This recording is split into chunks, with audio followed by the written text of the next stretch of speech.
Magandang araw po mga kabukid. Ito po ako ngayon ay gagawa po ako ng simpleng organic fertilizer. Ito nga po pala yung mga tanim kong talong at okra. Mangunguha po ako ngayon ng malunggay. Gagawin ko pong organic na fertilizer. Samahan nyo po ako, papakita ko po sa inyo kung paano magawa.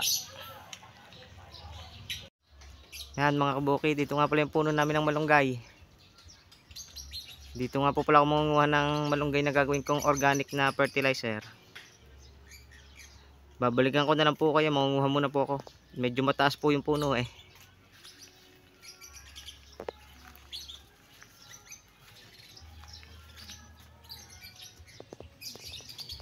Alam nyo ba mga kabukid, kaya magandang gawing fertilizer itong malunggay? Kasi nakakatulong ito para lumaki ng mabilis yung ating mga tanim. At mag-produce ito ng maraming bunga. At makakasigurado pa tayo na healthy yung mga ibubunga ng ating mga tanim. Kasi organic lang yung ating gamit na fertilizer.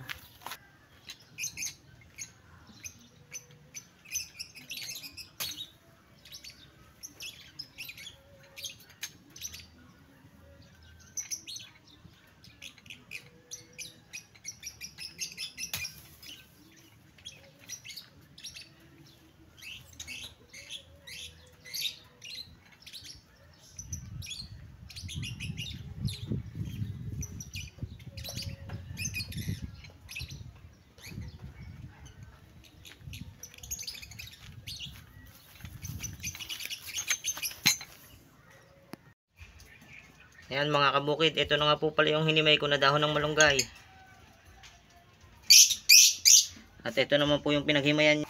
Bibigay ko po ito sa mga alaga kong African lovebird. Be-blender ko lang po ito mga kabukid.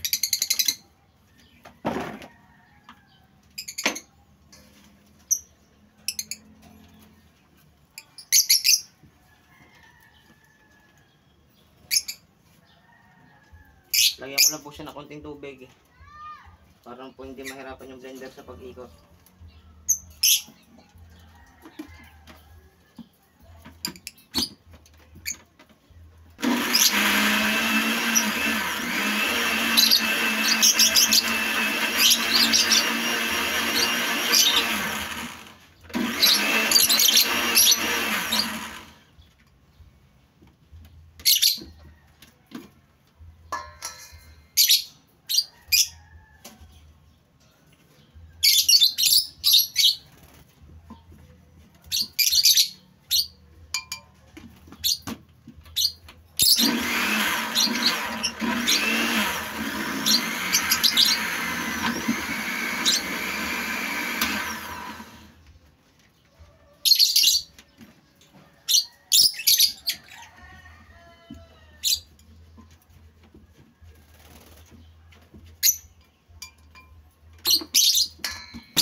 Kaya mga kabukid, ganito po maging itsura niya.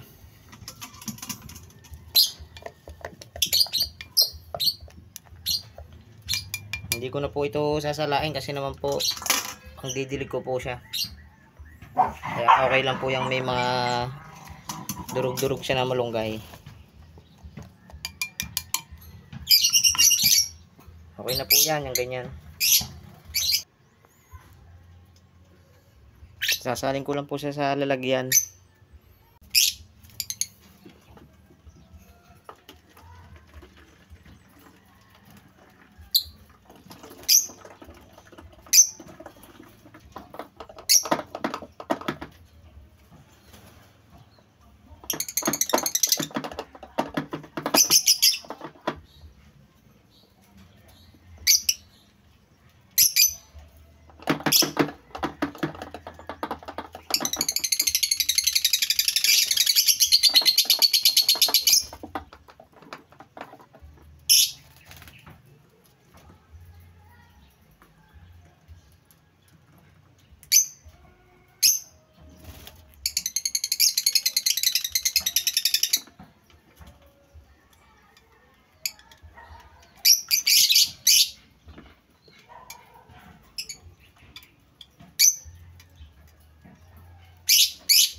Yan na po yung nagawa ko na organic na fertilizer.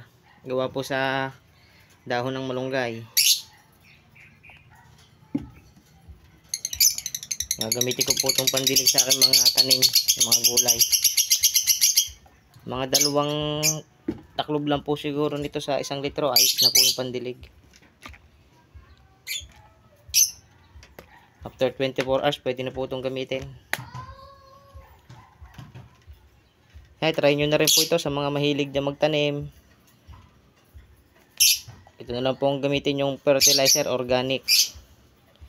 Malunggay lang po yan.